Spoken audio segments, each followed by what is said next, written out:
Hi everyone, my name is Sally Fowler. I'm the owner and trainer of Disabled Advantage Dog Training and Consulting. This is part 2 of the story behind Disabled Advantage video series that I'm making in honor of November being CRPS Awareness Month. In part 1, I talked about my particular CRPS case, how it started, what symptoms I experienced, and various things I tried and what I live with on a day-to-day basis. Part 2. So I'm breaking this particular part into 3 parts: before, during, and now. And by during, I mean the first few years with CRPS. Before the CRPS started, I was dedicating my life to horses and horse training. I grew up riding horses from the time I was 7 because it was something that my mom did when she was in college, and she wanted to share her love of horses and horseback riding with me. And I continued riding horses after she passed away when I was 10 because riding, I absolutely loved it, and it was also the one place where I felt the strongest connection to her. She passed away from ovarian cancer, and she got diagnosed when I was really young, which means that for me, I don't have a ton of memories of her. Most of my memories of her are of horses and us going to horseback lessons together. So that was a really strong connection for me with her. And then the more I grew up around horses, the more I worked with them, the more I trained them, the more I just fell in love with them. I really enjoyed working a horse through a training problem and seeing that light bulb moment where they figured it out and they got something and they learned something new, or they got over a stumbling block that they were having. I really, really loved that part of training them. And every waking moment that I could possibly be at the barn doing something, I was at the barn doing something. Whether it was cleaning tacking up horses, cleaning stalls, or learning from other trainers, or riding. I wanted to be at the barn. I wanted to be soaking up knowledge and learning from the people who I was working with. I had 2 primary instructors when I was a child and then a teenager. And the second one was like a father figure to me. He mentored me in horse training and taught me everything he knew. And he was the one who really encouraged me to go to college for horse training specifically. And so that's what I did. And that's the main reason I went to Missouri for learning to be a horse trainer, or more so for continuing my education as a horse trainer. The second point about my before CRPS that I wanted to share is that I did have a dog growing up. I really wanted a dog, and then when it became clear to my parents that my mom wasn't going to get better and that we were going to lose her, they agreed to let me have a dog so that I would always have a friend and I wouldn't be alone. And that was a really sweet reason for my parents to relent and let me get a dog. But I really, looking back at it, at the time, I absolutely thought that I was the bestest owner I could possibly be. Got all the best treats and let her snuggle in bed with me. And I loved that dog so much. But looking back on it, knowing what I know now about what I should have been doing and what I could have been doing with her, I didn't give just nearly as much attention and exercise and training as I should have. And that was, I put way too much, or I put much more devotion into learning about training horses than I did about learning how to train a dog. And that's because when I was a kid, I thought that unless there was a problem, I didn't need to do anything with my dog. And as far as I was concerned, she was awesome. So why would I do anything? But she did have a few problems that once I did get CRPS and tried interacting with her and taking her on walks, it was really, really painful. And I don't know that it would have been any better had I trained her, because of course training a dog before you have CRPS and training a dog after you have CRPS are different things. She was a very good little dog. She was a good introduction to owning a dog, of like the responsibility of it, but it was a nice contrast for me now of being able to look back on my experiences with Jess versus what I've done with Robbie and Austin, and comparing where I was with the horse training to what I did with Jess, and then also life with CRPS before, and before life with CRPS and owning a dog, and then life now and having CRPS and having dogs, and it's completely different. And the third thing about before the CRPS started is that I didn't have a really great support system. I don't know if it would have been, if my experience with CRPS would have been different if I'd had a stronger support system. I like to think it would have been, but I also don't know, because I grew up in North Carolina, and then going to college for Missouri meant that I was about 900 miles away from anything I knew, from any family, friends, medical support, anything like that.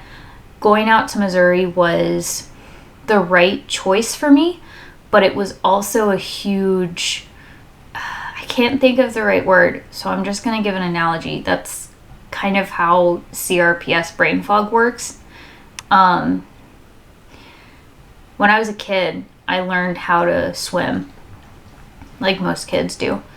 But I had a really kind of rough around the edges swim coach, and I didn't want to go off the diving board because it was at the deep end, and the deep end was 12 feet deep, and the diving board was really high up in the air, and I was scared. And he took me to the end of the diving board and gave me a chance to do it, and I didn't do it, and so he pushed me off, and I made it, and nothing bad happened, but I was just I was pushed through the air into the unknown and left to figure it out for myself. And that's a lot, it's very similar to what going to Missouri by myself was like for me, especially when you tack on suddenly getting CRPS within 3 months of being in college. The reason I didn't have a great support system when I got CRPS was partly because of being so far away from home. But another part of it tracks back to my mom's cancer and losing her at an early age.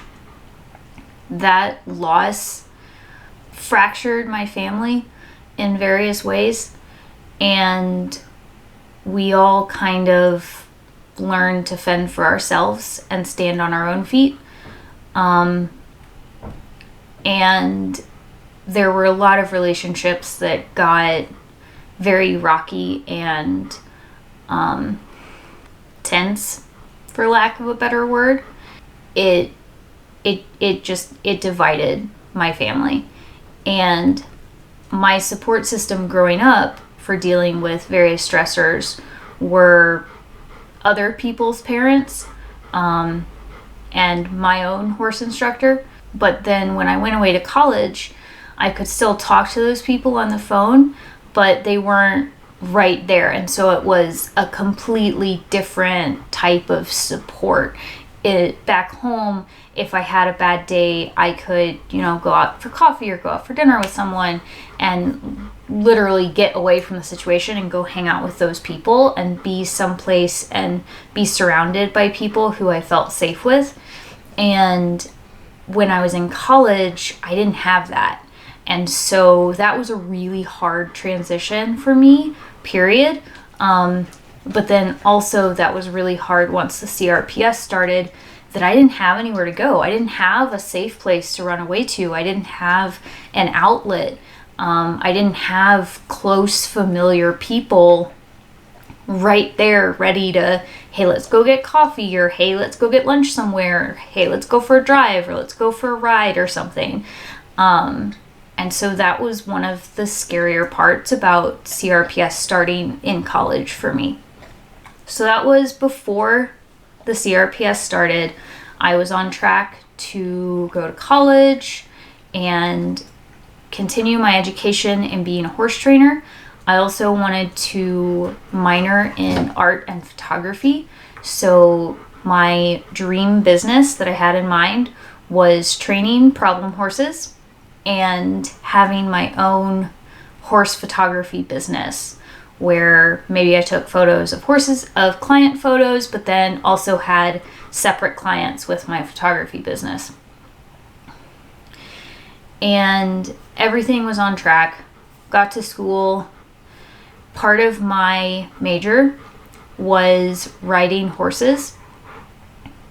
We were required to ride different seats as part of our major. And so when I went to school, I had been riding saddle seat for most of my life. And then when I got to college, I switched to riding Western because I'd never ridden Western with instruction before. So I signed up for Western, and part of that included riding a horse twice a week as class. And then I could sign up to ride a horse extra on the weekends as long as a teacher was on the equestrian campus. And this was on top of, I had horse-specific classes like health and first aid, and then I also had the common core classes like English and math and fun things like that. Luckily, college wasn't that hard for me. The core classes weren't that hard because I'd gone to a very intense high school, and so college classes were really easy compared to the high school classes I'd taken. So the harder classes for me were my equestrian classes, which balanced out nicely. Early on in my coursework, my riding instructor realized that I wasn't doing so great at learning how to ride Western if I was focusing a whole lot on how my seat looked and how my legs worked and how my hands were and where my position was and all the little fiddly details of riding. So she switched me into fixing behavioral problems in various strings of horses that were used in the program. And that clicked when I was given the opportunity to focus on training a horse as opposed to what I looked like on a horse. I just sort of Western fell into place.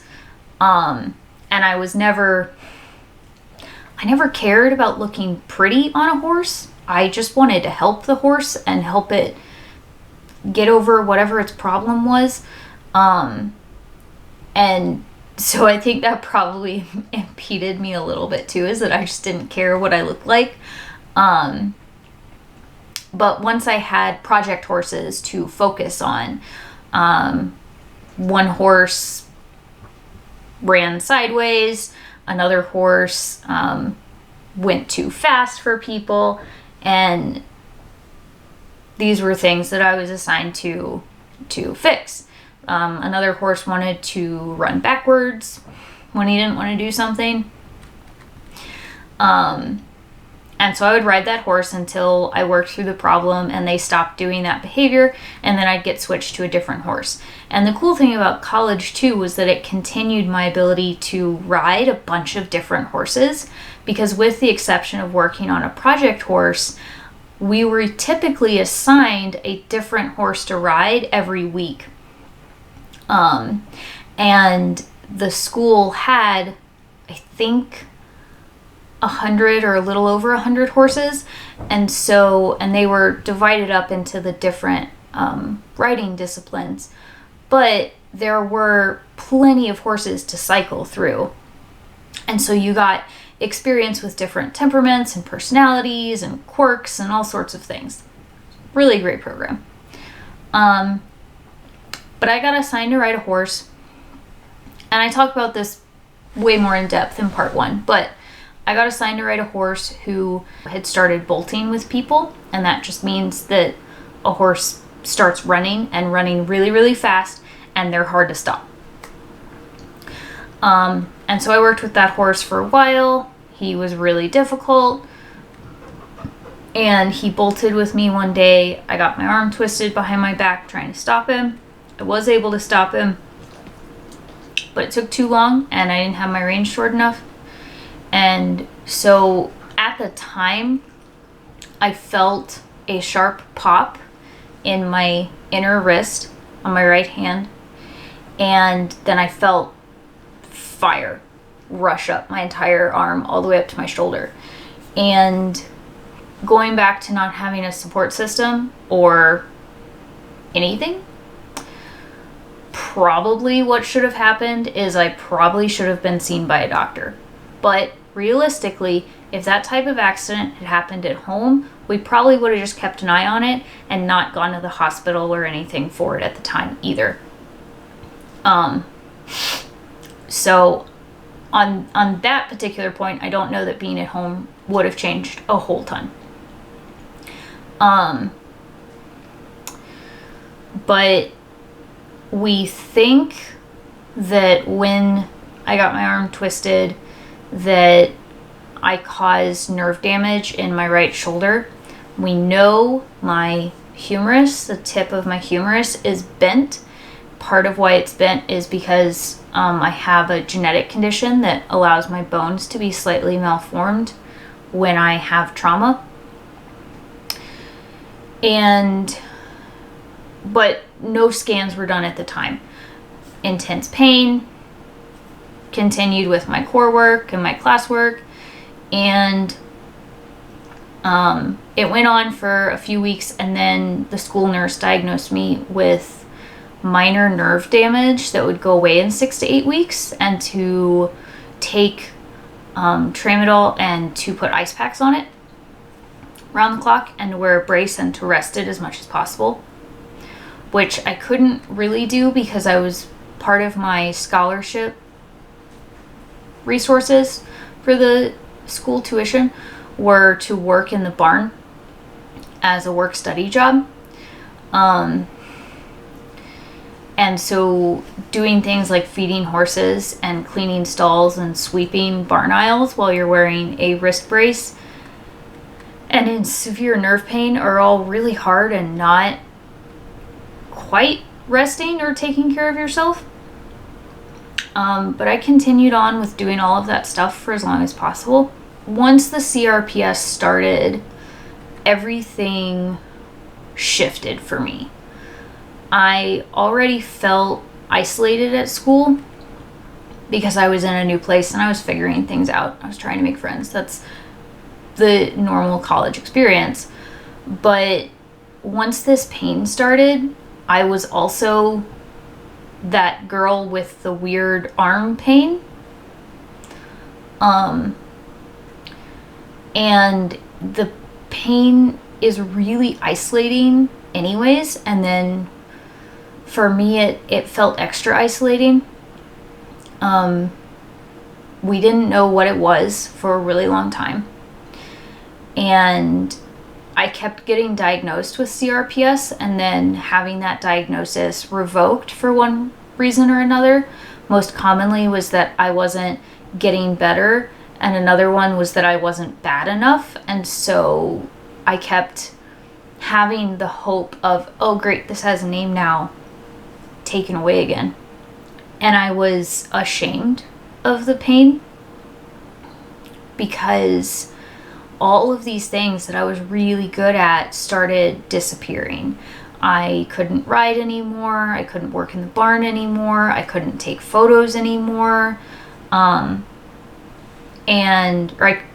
couldn't take photos of horses anymore because being around horses and seeing them and not being able to ride them made me immensely devastated because it felt like I was losing my mom all over again.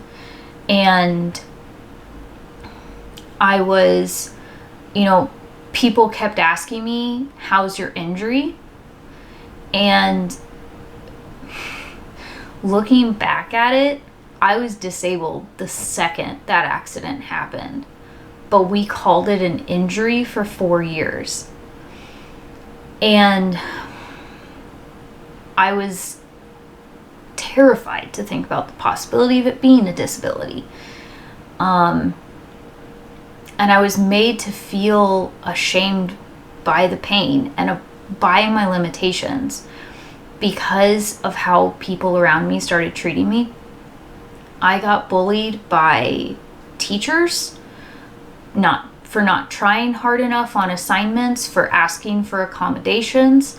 I started having brain fog more and more my senior year, and I was in so much pain that I couldn't think things through as well as I used to be able to. And so there was one instance in particular where another classmate thought it would be a funny prank to tell a few people that a test had been canceled because the teacher was sick. And this was not an uncommon thing. There were plenty of times where teachers would rely on one student to spread the word, or one student would go in and see a dry erase note on the board and would just spread the word. But I was one of the unfortunate kids who believed it. And when I tried to make the reason of being in too much pain and not having the cognitive awareness to think it through, I was bullied for that response by my professor. And then accommodations like asking to be able to use a computer to take notes, things like that. Not being able to handwrite assignments, or my handwriting being poor. Bullied by friends. They kept telling me to just treat it like I'd stubbed my toe. They told me to quit complaining about being in pain all the time. They would get mad at me if I said I was in pain, or I wasn't happy, if I was sad or too tired or didn't want to do something. Then I was no longer fun, so they stopped asking me to do stuff with them, which really sucked. I had a few really close friends call me a coward for not being able to handle what they thought was just a little pain caused by a horse accident. And so I had started making friends in college, but the worse the pain got and the longer it hung around, I lost more and more friends one by one. Or the friends that I had, they treated me really weird. Like if I brought up my pain condition, they basically told me to shut up. They didn't want to hear about it. And if I asked for help with stuff, they would typically laugh at me and make fun of me, and they'd help me do it, but they'd also make fun of me. I had very, very few friends who I asked for help and they helped me do something. I had other friends who I'd ask for help, and for a time they would help me, and then they would get tired of helping me, and so they would stop helping me. And it was just, I got to where I didn't know what to expect from people. And I learned not to ask for help. And I learned not to talk about my pain. And I learned not to show when I was in pain. I got bullied by administrators at the school for being problematic. I got bullied by doctors who didn't think there was anything wrong with me. They called me crazy. They said that I couldn't possibly have pain because I was young. I had one doctor, I told him that I was losing my range of motion, that I couldn't put my arm over my head, and he grabbed my arm and he held my wrist and he pulled my arm up over my head, and I was silent screaming where my mouth was open but no sound would come out because it hurt so bad. And I was almost in tears, and he looked at me and said, "See, you can move your arm. You just choose not to." And I had another doctor who wanted me to be suicidal every visit, he would ask me if I was suicidal yet. And when I didn't tell him, when I told him I wasn't suicidal, he was genuinely disappointed. And it didn't stop there. My family didn't believe that anything was wrong for a long time. And when they did start to believe something was wrong, they weren't very encouraging or inspiring on, well, how can we game plan this? Let's figure out something that's going to help you at school, that's going to help you move forward. What do you want to do with your life? Like any of that stuff. They would tease me for needing help or babying my arm, and or worst case scenario, jump right to, oh, well, you're never going to ride horses again. You should just give up on your dreams right now because you're basically ruined. When I got jobs over the summer, while I was still in college, two of my bosses got mad at me for asking for leniency to deal with a pain flare on the job. And another one, the third boss, was actually really, really awesome. By the time I had the third job, I was really ashamed of my pain. I was ashamed of myself, and I was ashamed of needing help and being weak and not being able to do everything that I wanted to do. And I knew I wasn't crazy, but everybody around me thought I was crazy. And so by the time I got my third job, right before my senior year of college, I was terrified to tell anybody about my arm. I wanted to be normal. And so I got really good at hiding the pain and hiding when I was in pain and hiding my weaknesses. And I built up a really good mask. And then at the end of the day, I would usually crawl into bed and just cry until I fell asleep. But there were a few tasks at my third job that I simply couldn't do. And I remember going to my boss really, really terrified and very meekly, quietly. And I don't know if I came off that way to him, but that's how I was in my head. And when I told him about my arm and that there were some things at work I just could not do, he was more compassionate than I had ever experienced and was immediately on board with doing whatever we needed to do to make sure that my job still got done, but that I wasn't hurting myself and making whatever was wrong worse, and encouraged me to come to him when my arm got to be too painful. And he helped me work out solutions to the problems that I was having in a really supportive way that I hadn't experienced yet. And when I told the rest of my coworkers with his encouragement, they were also incredibly supportive and friendly about the whole thing. And anytime I asked for help, they weren't judgmental, they didn't bully me, and it was awesome. But that took 3 years for me to experience. So for 3 years, I got bullied and tormented by anyone I possibly could consider safe. And I did have a few friends in college, but the people who were the closest and the safest were very, very few. And so that made coping with the pain that much harder. One thing surprising did happen after I got diagnosed, or after the CRPS started. I switched my focus from horse photography to professional baseball photography. And I know that sounds weird, but I was shockingly very good at it.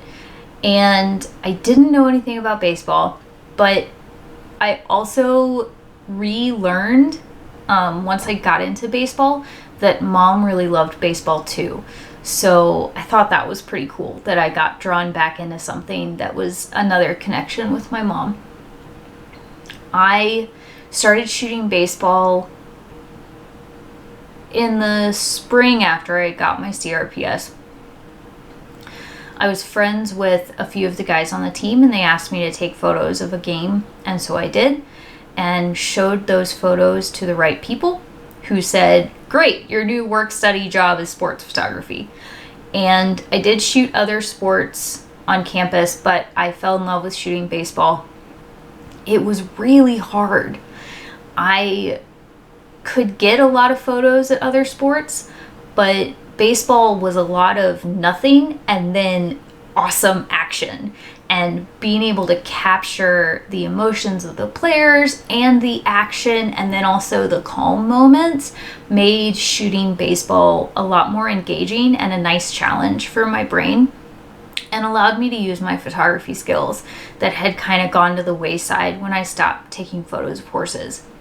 And the more I hung out with the baseball team and the less I hung out with the horse people, the more I found a new family with the baseball team, and they accepted me as one of their own.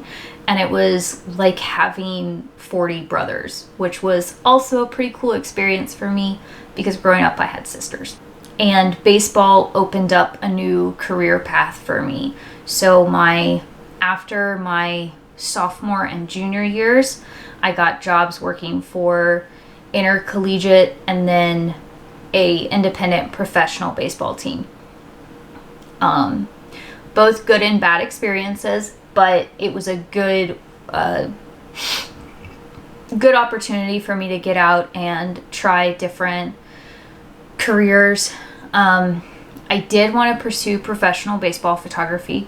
I did get an offer from a minor league team after college, but I had to turn that job down because by that point the pain was a lot more obviously disabling, and to the point where we were really worried about my ability to live on my own and work a job. I actually worked 2 jobs. The baseball job would have been unpaid, and so I would have had to get an extra job in order to pay for life in addition to following my dream. But people ask me why I stayed at a horse college or why I stayed in college, period. And there are 2 reasons for that. One reason is that I couldn't go home. My home life before CRPS was dreadful, and there was not a safe home waiting for me at all. The second reason is that I stayed because of the baseball team. The baseball team gave me a home, and they gave me a purpose, and they gave me something to fight for and people to hold myself accountable to. And I needed that really, really badly. I needed a purpose. I've always been a purpose-driven person, and I like working really, really hard. And even in severe pain, if I was working a baseball game and then editing the photos afterward, doing it for the team and knowing that they were counting on me, that made everything I felt and everything I dealt with and all the crap at college, that made all of it worth it. And I kept my grades up for the team as well. I wasn't required to. I wasn't held by the same standards that the players were, but I held myself to those standards nonetheless. It was very much a lifeline for me to hang on to. Around my senior year of college, I finally got diagnosed with CRPS for real. And then it got taken away again because I wasn't cured or worse enough or whatever. But it at least gave us a name, and we started doing research on it and realized that I had done a lot of stuff wrong. It's really a terrible moment. I so bad. But that I'd also done something right in that working at the barn and doing the baseball stuff, I never stopped moving. I always kept trying to use my arm, and we do think that helped me maintain some of the functionality. But after college, I couldn't live on my own. I moved in with my boyfriend at the time, and I tried working, but driving was getting nearly impossible, and it was spreading more, and the pain was running unchecked. It wasn't good. So I had to stop working, and not having a job was extremely hard for me. I wasn't depressed, but I fell into a rut of existing, which was really not being a good thing for me. I was restless, and I kept picking up hobby after hobby that I could do, and just if I was a horse, I split my time between pacing in my stall, kicking the walls, biting at people who passed my stall, and standing listlessly in the corner. And so it was not a good time for me at all. As terrible as college was, college helped keep me focused. I had to do my classes, I had to reach certain goals, I had to work for the baseball team, I had to make my work study, and then losing that just threw me into a whole other depth of unknown. And we were looking for another doctor for me, and that was devastating too, because it was a whole other 3-ring circus of, oh, you must have phantom limb pain, or oh, nothing's wrong with you, or oh, you're crazy, go away now. And it took us about a year and a half to find another doctor for me, who put me through some more painful tests and then said, yes, congratulations, you definitely have CRPS, but you have both types. It's quite severe, and I'm pretty sure there's nothing no one can do for you. And we got a few more opinions, found a stable management doctor for me, but the growing consensus was that there was nothing that the medical community could do to help me, because by that point it had spread to too much of my body and was too severe for things like greater motor imagery or a spinal cord stimulator or anything like that to be of very much help for me. And so then the hard part was finding a doctor who was willing to prescribe pain medication to me, because I was in my early 20s, and most doctors thought that I would be irresponsible with it, or that I couldn't possibly be in pain because of my young age. And in this in-between time, I started considering, well, maybe I can get back into portrait photography, people with their dogs or people with their horse. I don't know how to take photos of just people existing. I only know how to take photos of people doing stuff or being with an animal. I'm a really good photographer, but just very niche. And so, but my boyfriend and I were thinking about the different, holding the camera and remaining steady and carrying the camera from the truck to wherever we were taking photos. And the more we thought about it, he started joking that I should get a service llama, that I could strap the camera to its neck and just ride and take photos. And it was a really funny joke and a really funny conversation.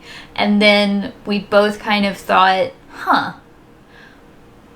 but what about a service dog? No one had suggested it to me before, but when we ran it past a neurologist I was seeing at the time, he thought it was a great idea.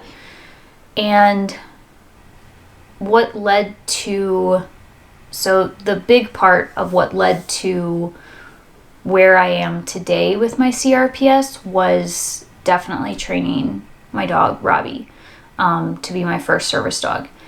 But I'm going to talk about him more in part 3, because there are other steps that I took to being a lot more at peace with my CRPS than just working with a service dog. So the first 3 years of the CRPS were filled with a lot of darkness and loss of hope, not having a good support system, not having very many friends. And by the end of college, I narrowed it down to the people who, even if they didn't fully understand what was going on with me, they were supportive of whatever I was going through and wanted to try and help me however they could, which was more important than having a bunch of people in my life who were hit or miss on whether they were going to be supportive of what I was going through. I also had a wonderful boyfriend who I eventually married, but that came later. And he was incredibly supportive as well. And so his support my senior year helped me get through a lot more things than I would have struggled with a lot more had I not had his support as well.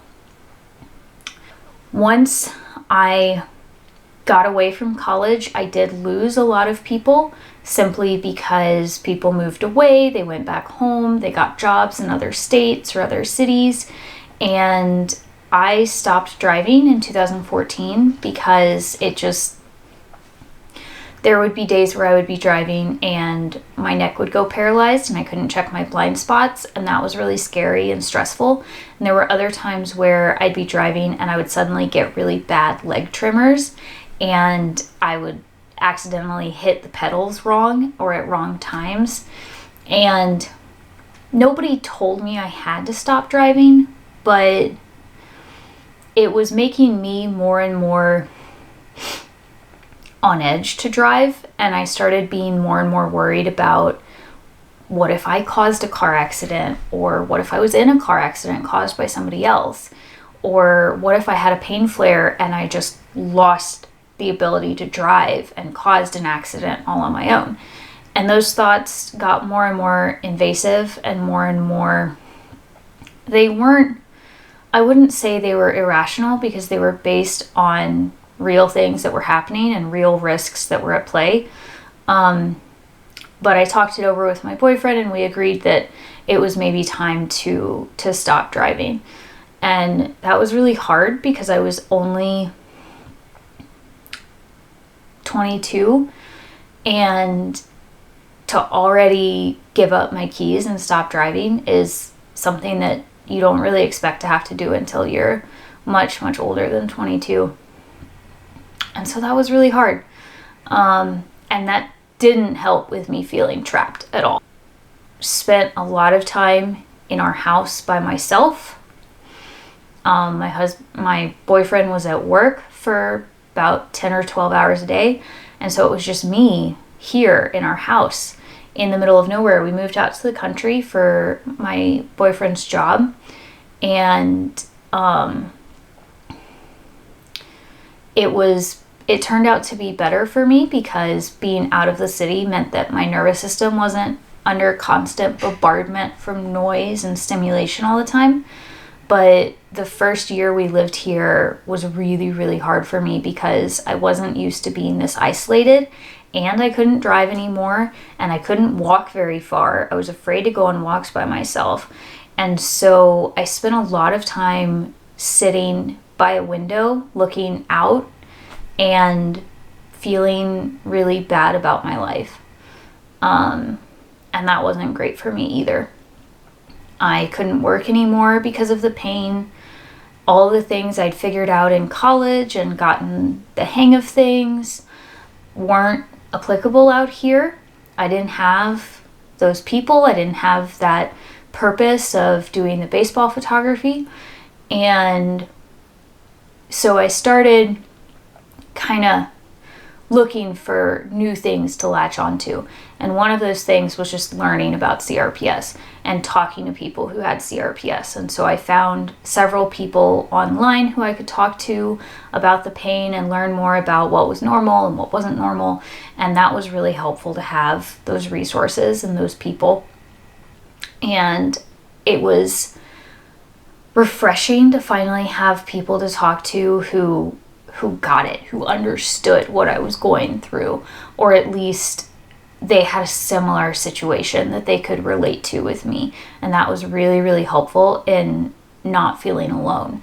So while I didn't have people right down the hall like I did in college, I still had people who, if I was awake at 2:00 in the morning because of a pain flare, I could get online and talk to them until I got sleepy enough to fall asleep again. And that was something I didn't have in college. So that was really, really beneficial for me. I was in a few CRPS support groups for a while on Facebook, but I didn't like being in them for very long because it got to be, I think support groups are a wonderful place, but for me, it got to be too hard to be in them because I started figuring out ways to adapt to my new environment and to adapt to the new condition of me having CRPS in 75% of my body. And being in the support groups felt like someone was dragging me back down into the darkness all the time. Because the support groups were filled with people at so many different stages of CRPS and points in their own personal journey that for me personally, I was coming out of the darkness, and being in a support group just kept pulling me back into the darkness. And that's nothing to say that support groups are bad or they're evil or I don't suggest them for other people. I absolutely do. But I do caution that join a support group, hang out for a while, but if you feel like it's starting to be a bad place for you mentally, it's perfectly okay to leave the support group. You don't need to stay in a CRPS support group for the rest of your life if you start to feel like it's no longer being beneficial or healthy for you. And I think that's something that's not necessarily said. People think that because they join a support group, they need to stay there forever. And I think support groups are a great tool for people to use along the way, but it's not necessarily a place for everyone with CRPS to permanently stay there for the rest of your life. And I got to the point where it wasn't useful for me anymore, and so I needed to move on. One of the things I did to keep myself busy during the day was to, one was to start looking for a shelter dog to train as a service dog. But the other side of that was I started making more designs to try and express myself. I did graphic design in college as part of my art minor, and I had a few design programs on my computer. And so I started taking photos of things that I felt represented where my mind was or what my pain felt like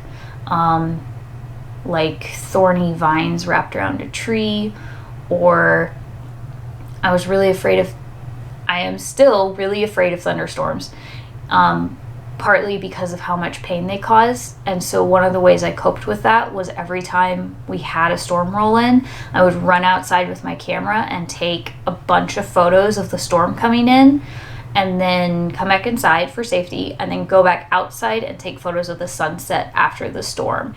And that was kind of its own form of therapy for helping me see the beauty in the storms.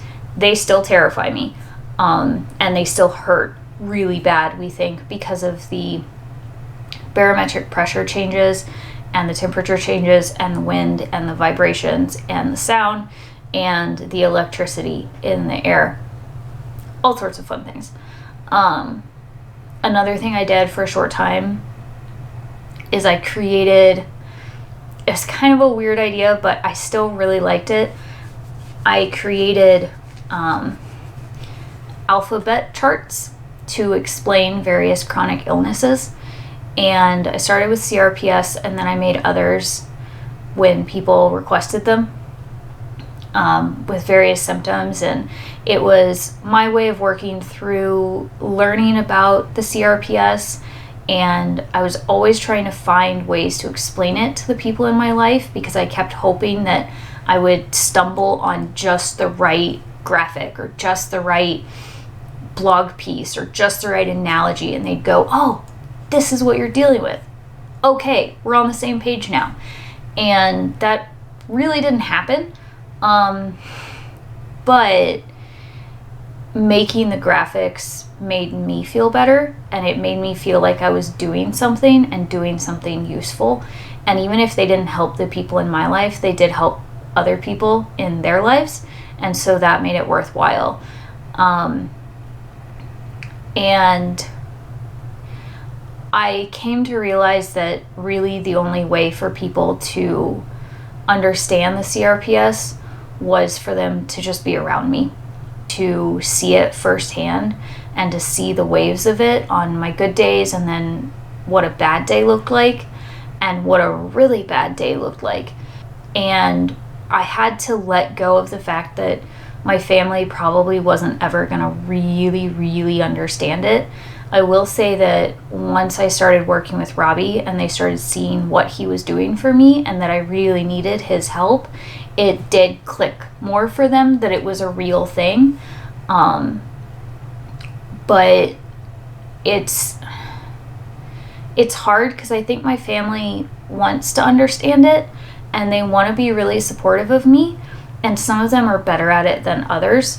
But it's really, I had to learn to accept that they are always going to see me as before the CRPS because that's what they're most familiar with. And so me having CRPS now it's really jarring to their memory of me and their mental image of me. And sometimes they're just not going to be able to bridge the gap on understanding it.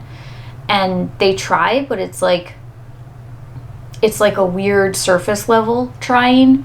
They don't, because they're not around it all the time, they don't have a great deeper understanding of how I need help, when I need help, and how sometimes the things that they say are really deep cutting offensive and hurtful, even if when they say it doesn't sound that way to them at all. And that's been one of the harder things to accept, is that unless someone is around me all the time, they're not going to get it. One thing that helped me tremendously from 2014 up until even now, honestly, I was really resistant to seeing a therapist because I think my argument, knowing me, I think my argument was probably something to the effect of talking to someone won't make the pain better, so why spend money on it and waste my time? And I also went through a lot of therapy when my mom died as a kid, and it really turned me off to therapy because it was kind of a forced thing when I was a kid. And then I had to do it again in college because I was having too many disagreements with people. And so it was a forced thing again. And I always felt misunderstood, and therapists rarely helped with that problem. But we did find 2 therapists. I saw one for a few years and then took a break. And then when I started having more problems with PTSD surrounding my jaw dislocations and doctors, we started seeing a second therapist. And both of them were and have been amazing and incredibly helpful. Neither of them had experience with CRPS or much experience with chronic pain, but they were both really compassionate and empathetic and wanted to learn, which was helpful. The first therapist I saw specialized in cognitive behavioral therapy, and some of it still I can't quite fact. I try, but I'm not always great at it. But the one thing about CBT that helped me the most was it helped me let go of being ashamed of the pain and being ashamed of my mistakes as caused by my disability. It used to be, for example, that I would drop a cup in the kitchen because my hand was shaking so bad, or my hand would just give out and I would drop something and might break it, or I would spill something everywhere, and then I'd have to be on my hands and knees, which would cause more pain and more tremors and everything. And I used to criticize myself and say, oh, you're so stupid. Why did you drop the cup? Why can't you do anything right? This, that, and the other. And that didn't help anything. And so CBT and working with this first therapist really helped me learn how to look at the dropped cup and go, well, crap. This is fine. This is normal. This is not a problem. This is unfortunate, but it's not a big deal. I guess my hand is weak today, so I need to pay more attention to how I hold things. And now this spot of the kitchen floor is gonna be really clean. And that's great. And I'm on my hands and knees. This is an opportunity for Robbie to come help me stand up when I'm all done. And here are the good things. This was a cold drink, which means I didn't burn myself. This is fine. And just kind of laughing more about the pain and accepting that the pain and the tremors and the brain fog and dropping stuff and randomly running into door frames, that it was normal and that it was fine, and that it didn't mean I was stupid or clumsy or worthless or any of those things. It was just a fact of living with CRPS.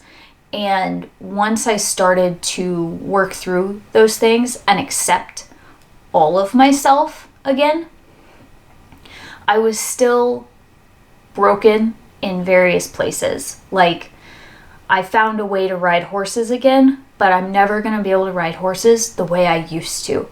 And that's still really hard. But I was able to take my knowledge and skill training horses and apply it to dog training. And that has been immensely beneficial for my mental strength and my mental outlook as well. And I started seeing the CRPS more as a lifetime partner and less of this monster or this burden that was constantly holding me down and constantly threatening to bury me. And I don't preach just be more positive. I'm actually not super positive a ton of the time, but I laugh more. I accept it. It's just how it is. And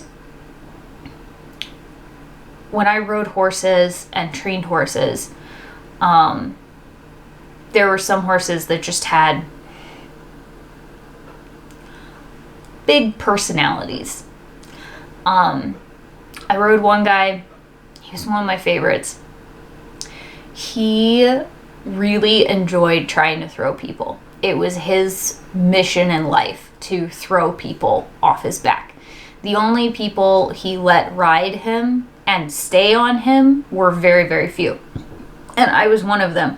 I did come off of him one time because my girth wasn't tight enough, and he looked at me, he came back to me and looked at me on the ground like, you moron, what is wrong with you?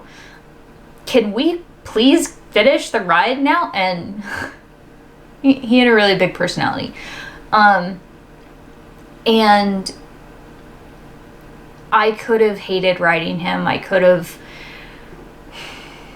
refused to ride him, and I loved his personality. I loved that he was a jerk. He was really fun to ride. You knew he was sick when he was nice to people. He was that kind of horse. And I started to kind of anthropomorphize,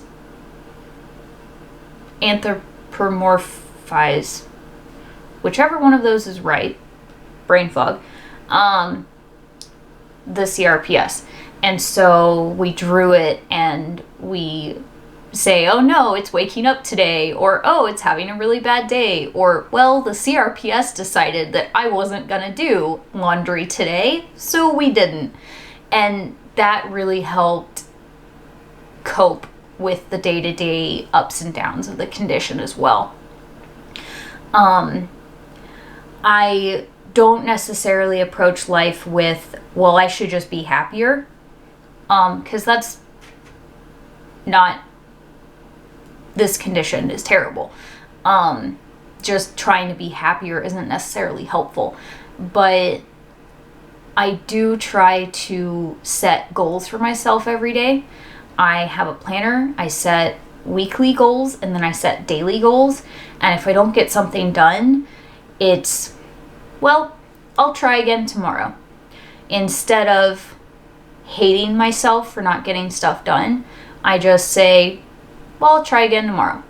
And the same applies with the dog training. If I don't get everything accomplished or I don't do a training session as well as I'd hope to, I'll try to do better tomorrow. And that works for me. But setting up, working with a therapist, talking through the pain, talking through my mentality and how I approached things was a key component to me getting to where I am today. And it's been extremely helpful. As far as the jaw PTSD goes, I've been doing EMDR therapy for that. I really recommend it to anybody who needs to work through bad memories. Therapy has not made my pain less. I am not cured. I am not healed. My pain is actually worse than it was when it started. But I learned all of these tools that made me a more functional person. And I increased my mental stamina. And with the help of my service dogs, I've been able to then increase my physical stamina. And all of that works together to make me more functional and to maintain my functionality. But I have to work at it every single day. I keep to a routine every single day. And I keep to setting myself at least 3 goals every single day, even if the goals are really small, like I'm gonna wash 5 dishes today. And I make a point to congratulate myself, not make a huge deal out of it, but if I wash 5 dishes, it's yes, good job. You washed 5 dishes today. Fantastic. And it seems silly, but when you live with something like CRPS, you really have to start to appreciate yourself more and appreciate when you are able to accomplish something, no matter how small. The final component of what got me here is training dogs. So that's training Robbie. It was helping one of my friends train her dog, and working with my husband's boss got a new dog a few years ago, worked with him a little bit, and training Robbie to be my service dog gave me the purpose that refueled me for the long term. And it also brought so many benefits to my life because I really did need a service dog.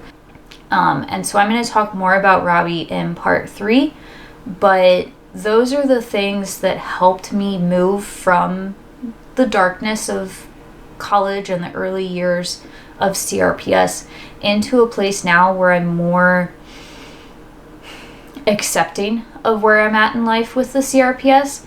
I still have really bad days where I hate my situation and I hate the pain and I just can't take any of it. And on those days I watch TV or movies, and I drink hot chocolate, and I snuggle with my dog, and just don't even try to push. But I have so much determination in myself, and I always have, and that helps me cope with the CRPS on a day-to-day basis. Thank you for listening to part 2. Stay tuned for part 3 of my story and the story behind Disabled Advantage.